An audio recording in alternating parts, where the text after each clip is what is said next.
Welcome back to the Road Show this morning in the Buzz. In just a couple of hours, actually about an hour and a half ago, Massachusetts voters began heading to the polls to elect a new senator who will succeed the late Ted Kennedy. The race is neck and neck between Republican Scott Brown and Democrat Martha Coakley, at least in some pre-polling results. Right. And while the special elections don't normally draw that much attention, today's election is actually going to have a nationwide impact. In fact, both candidates have some big names backing them.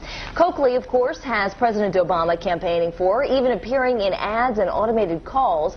And on Brown's side, Curt Schilling has been a very vocal supporter, and the campaign has become pretty nasty.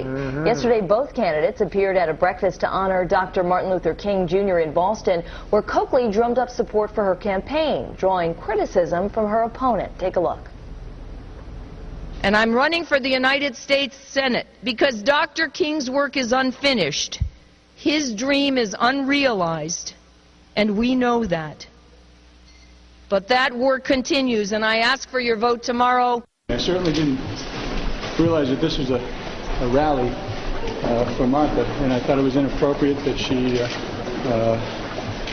started, asking for people's votes when we're trying to remember Martin Luther King Jr. Interesting. So, do you guys think it was appropriate to use this? I don't.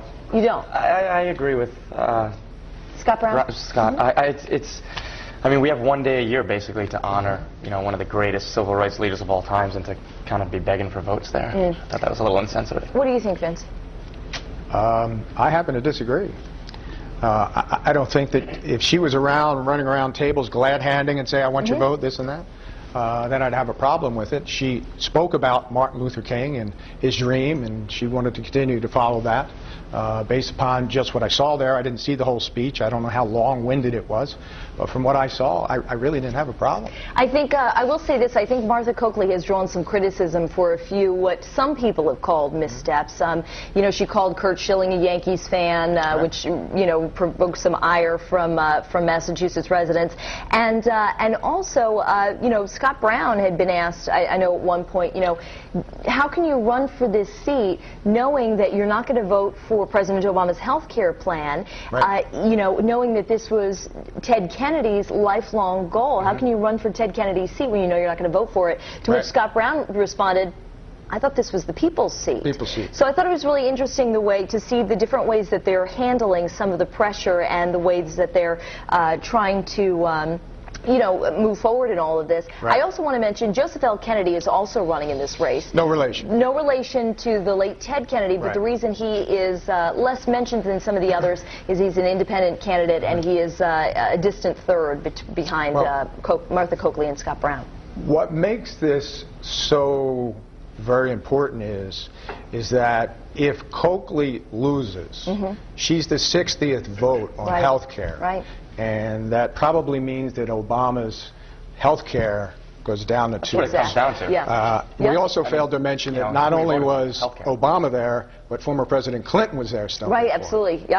So if the Republican wins in a hugely Democratic state, that just upsets the whole balance of the Democratic Party in any state in the country. And it just happened in New Jersey. And Joe Fleming, our political advisor, was saying, because of what you were just talking about, Vince, that the Democrats could be very nervous when elections come up, because they may be losing their stronghold. Well, listen, no doubt about it. You look at the polls lately, and Obama's ratings have been going down. Yeah, that's true. So, it'll be interesting to see. But, Courtney, one of the things that I wanted to talk to you about is the fact that some of our viewers who live in the Massachusetts area will be going out and voting today. And the important thing is, no matter what, that you get to the polls and you vote, no matter who you're voting for. And they're split right now on what they think of these big-name supporters who are supporting these candidates here. So I'll read a few from the blog, and then we'll head to Facebook. So this one is from Tripp, and he says, I don't think the big-name supporters that came out this weekend will sway many votes, but I do think it makes those who are supporting that particular candidate feel better about their choice. And Lisa says she voted in the poll, and she thinks big names will help them. So here's our poll that she's referring to on foxprovidence.com. Do you think big-name supporters of the candidates will affect the campaign. A, it will definitely help. B, it won't make a difference. Or C, it could have a negative impact. So you can weigh in there, or if you're on Facebook checking your mail, you can head over to our page and weigh in with the other 4 fans of the Roadshow. And this one's from Bob Morris. He says, I don't think the big name supporters will have much of an influence on the outcome. It's going to be a really close race. And Corey Freitas says, I do think it will help. It usually always has in the past. And April says she lives in Rhode Island and she's sick of all the negative commercials from Coakley. She doesn't think the big guns will help. So those are some of the comments there from our viewers right now. If you do want to weigh in and you're just catching in with us, you can, and we'll have the poll results in about a half hour. So I'll let you know how this all fares out. For now, into the kitchen. Lily, what's going on?